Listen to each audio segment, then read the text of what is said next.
വയറിന് അസ്വസ്ഥത, കൂടിയ ഹൃദയമിടിപ്പ്, ഉറക്കമില്ലായ്മ, കഫീൻ കൂടിയാൽ പ്രശ്നമാണ്. Hi everyone, welcome back.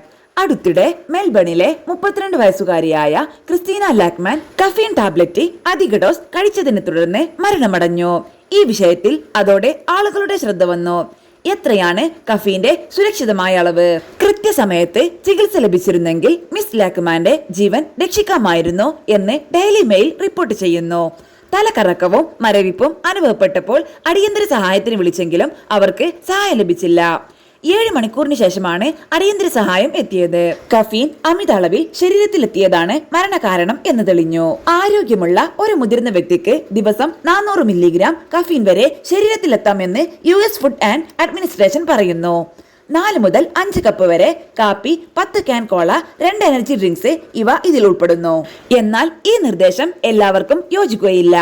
ശരീരഭാരം, ആരോഗ്യാവസ്ഥ, മരുന്നുകൾ തുടങ്ങിയ ഘടകങ്ങളും കഫീനോട് ശരീരം എങ്ങനെ പ്രതികരിക്കുന്നു എന്നും അനുസരിച്ച് ഓരോരുത്തരിലും അളവ് വ്യത്യാസപ്പെട്ടിരിക്കും. കഫീൻ അപകടമാകുന്നതെപ്പോൾ? 400 മില്ലിഗ്രാം എന്നത് സുരക്ഷിതമാണെങ്കിലും ഇതിലും കൂടിയ അളവിൽ കഫീൻ അപകടകരമാവും.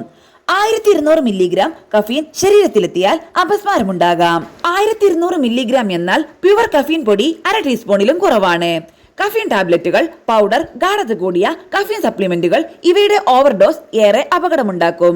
ലാക്മാന്റെ കാര്യത്തിൽ അവരുടെ ശരീരത്തിൽ കണ്ട കഫീന്റെ അളവ് കാപ്പി മാത്രം കുടിച്ചത് കൊണ്ടല്ല, അവർ അന്നേ ദിവസം കഫീൻ ടാബ്ലറ്റുകൾ ഓർഡർ ചെയ്തിരുന്നതായി മനസ്സിലാക്കുന്നു. കഫീൻ അടങ്ങിയ ചില ഭക്ഷണ പദാർത്ഥങ്ങൾ ഇവയാണ്: എനർജി ബാറുകൾ, ഊർജ്ജപാനീയങ്ങൾ, protein powder, chewing gum, ice cream, ചില മരുന്നുകൾ. ഇവയിൽ ചില ഉൽപ്പന്നങ്ങളിൽ ലേബലിൽ ഇല്ലെങ്കിലും കഫീൻ അടങ്ങിയിട്ടുണ്ടാകാം. പുതിയൊരു ഭക്ഷണമോ സപ്ലിമെന്റോ ഉപയോഗിക്കും മുൻപ് ശ്രദ്ധിക്കണം.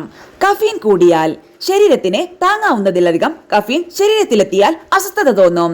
ഹൃദയമിടിപ്പിന്റെ നിരക്ക് വർദ്ധിക്കും. വായിലെ വെള്ളം വറ്റുന്ന പോലെ തോന്നുക. ഓക്കാനം, വയറിന് അസ്വസ്ഥത, ഉറക്കമില്ലായ്മ, തലവേദന ഇവ ഉണ്ടാകും. ചില കേസുകളിൽ കഫീൻ അധിക ഡോസ് ചെന്നാൽ ഛർദി, ആശയക്കുഴപ്പം, വിറയൽ, ഫിറ്റ്സ്, എന്തിനേറെ മരണം വരെ സംഭവിക്കാം. ഉപയോഗിക്കാം സുരക്ഷിതമായി. കാപ്പി കൂടാതെ എനർജി ഡ്രിങ്കുകൾ, സോഫ്റ്റ് ഡ്രിങ്ക്സ്, ചോക്ലേറ്റ്, സപ്ലിമെന്റുകൾ ഇവയിലും കഫീൻ ഉണ്ടാകാം. ഇവ ശ്രദ്ധിച്ചുപയോഗിക്കാം. ലേബലിൽ കഫീൻ ഉണ്ടോ എന്ന് പരിശോധിക്കാം.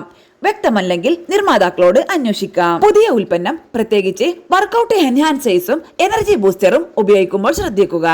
ഗാഢത കൂടിയതായതിനാൽ പ്യുവറായ കഫീൻ പൗഡറും ടാബ്ലറ്റും ചെറിയ അളവ് പോലും അങ്ങേയറ്റം അപകടമാകും. അതിനാൽ ഇവ ഒഴിവാക്കാം.